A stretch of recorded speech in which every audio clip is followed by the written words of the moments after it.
Hi, నా పేరు doctor పురు Dhawan. ఈ వీడియోలో మాకు ఫాస్ఫోరస్ గురించి మాట్లాడబోతున్నాము. నమస్కారం. మీ రక్తంలో భాస్వరం ఎక్కువగా ఉంటే అది మూత్రపిండాల వైఫల్య రోగికి ఎలా హాని కలిగిస్తుంది? మూత్రపిండాల వైఫల్యం ఉన్న రోగికి భాస్వరం నియంత్రించడం అవసరం. అత్యవసరం కాదు, కొనసాగించడం అవసరం. ఎందుకంటే మీ రక్తంలో ఫాస్ఫోరస్ పరిమాణం ఎక్కువగా ఉంటే అది మూత్రపిండాల వైఫల్యం ఉన్న రోగి జీవితంలో సమస్యలను సృష్టిస్తుంది. ఫాస్ఫోరస్ నియంత్రణలో ఉండడం ఒక అవసరం. ఇప్పుడు మేము ఫాస్ఫోరస్ శరీరంలో ఎక్కడి నుంచి పొందగలము అని అర్థం చేసుకోవచ్చు. ఫాస్ఫోరస్ మన ఆహారం మరియు ప్రాముఖ్యత ద్వారా మన శరీరంలోకి వెళుతుంది. ఏదైనా మా తినడం వల్ల ఫాస్ఫరస్ తగ్గించబడింది మరియు అది మన శరీరంలోకి వెళ్తుంది. ఇప్పుడు ఈ ఫాస్ఫోరస్ కాల్షియంను ప్రతిస్థాపిస్తుంది. ఇప్పుడు శరీరంలో కాల్షియం ఎక్కడ ఉందో ఆలోచించండి. మన ఎముకల్లో కాల్షియం ఉంది. మన రక్తంలో ఫాస్ఫోరస్ పరిమాణం ఎక్కువగా ఉంటే ఫాస్ఫోరస్ ఏమి చేస్తుంది? ఇది ఎముకల నుండి కాల్షియంను తొలగిస్తుంది మరియు దాని స్థానంలో ఫాస్ఫోరస్ వస్తుంది. ఇప్పుడు మేము అందరికీ తెలుసు కాల్షియం చాలా కఠినంగా ఉందని. మా పట్టుబడిన పురుషులు మహిళలు కాల్షియంతో తయారవుతున్న దంతాలు ఎముకలు చాలా గట్టిగా ఉన్నాయి. కానీ ఫాస్ఫరస్ చాలా మెత్తగా లేదు. మీ గట్టి ఎముకలు మృదువుగా అవుతున్నాయి అని అనుభవించడం వలన మీరు ఏమి చూడగలరు? ఎముకలు బలహీనపడుతున్నాయి, వంగిపోతున్నాయి, విరిగిపోవుటకు త్వరగా అవి మెరిసేయబడతాయి. మీరు ఎక్కువ ఆహారం తీసుకుంటే మీ ఎముకలు విరిగిపోవచ్చు, కాబట్టి దానిలో కాల్షియం తక్కువగా ఉండాలి మరియు ఫాస్ఫోరస్ ఎక్కువగా ఉండకూడదు. కాబట్టి ఎముకలను ఆరోగ్యంగా ఉంచుకోవడానికి ఫాస్ఫోరస్ను తన శరీరంలో నియంత్రించాలి. కాబట్టి కిడ్నీ ఫెయిల్యూర్ పేషెంట్ అందువల్ల అది నియంత్రించడం ఎలా సాధ్యం? మరిన్ని తెలుసుకోండి. ఫాస్ఫరస్ నియంత్రించడానికి మొదటి మార్గం శరీరంలో ఎక్కువ ఫాస్ఫరస్ పొందినట్లు తినకుండా ఉండటం. మనం శరీరంలోకి పోవడానికి ఫాస్ఫోరస్ పెరగకపోతే అది కాల్షియం దానిని మార్పుకోలేదు. ఇప్పుడు ఏ ఆహారం మరియు పానీయంలో ఎక్కువ ఫాస్ఫోరస్ ఉంటుంది? నీ చర్మం మీద పెట్టాను.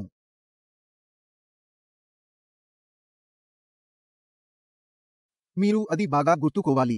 ఎప్పటికంటే గమనించాలి. కాబట్టి మీరు తక్కువ ఫాస్ఫోరస్ తీసుకోవాలని లేదా తీసుకోకుండా ఉండడానికి ప్రయత్నించాలని గుర్తుంచుకోండి. కానీ మనం గుర్తుంచుకోవాలి, కొన్ని ఆహారాలు మరియు పెద్ద సంఖ్యలో ఫాస్ఫోరస్ ఉంటుందని మరియు మనం దానిని నియంత్రించాలేము. ఫాస్ఫరస్తో ఇంకొక ప్రముఖ విషయాలు వస్తున్నాయి. మేము అన్నింటినీ ఆపేస్తే అప్పుడు వచ్చే ప్రధానమైన విషయాలు కూడా ఆగిపోవు. మిగిలిన విటమిన్లు, మినరల్స్ మాదిరిగానే. కానీ మనం పూర్తి ఫాస్ఫోరస్ తీసుకోవడాన్ని నిలిపివేయలేము, కాబట్టి మనం కొంతవరకు పని చేయవచ్చు. కానీ మనం ప్రాణాహారం ద్వారా ఫాస్ఫోరస్ శరీరంలోకి వెళ్తుంది, కానీ అది ఎముకలకు కాదు, కాబట్టి మనం అది పూర్తిగా తగ్గించలేము. అది చేయడానికి ఫాస్ఫోరస్ బైండర్లు ఉన్నాయి.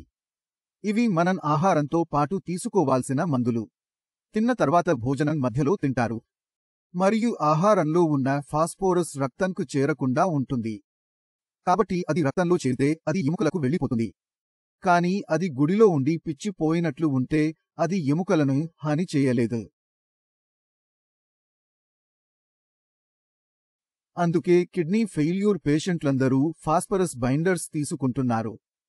ఇది సెల్వమిర్ నుండి వచ్చింది మరియు దీనికి ఇతర బ్రాండ్ పేర్లు ఉన్నాయి.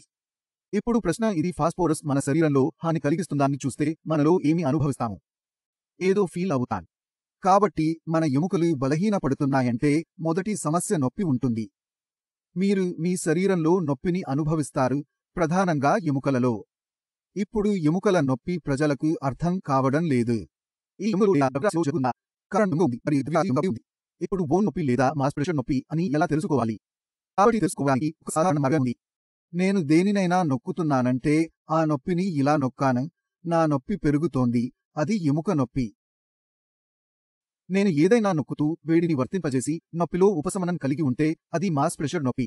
కాబట్టి మీరు వెనుక నొప్పి ఉంటే నా వెనుకనే నొక్కండి అని ఎవరికైనా చెప్పండి. General pressure use both hands. Pressure పెరిగితే నొప్పి పెరిగితే అది ఎముకల నొప్పి. ఇది అర్థం మీరు ఫాస్ఫోరస్ బైండర్లను తీసుకోవాలి మరియు ఎముకలను బలోపేతం చేయడానికి మీరు కాల్షియం తీసుకోవాలి అని పిలవాలి. మరియు ఎముకకు కాల్షియం అంటుకోవడానికి మీరు విటమిన్ డి తీసుకోవాలి.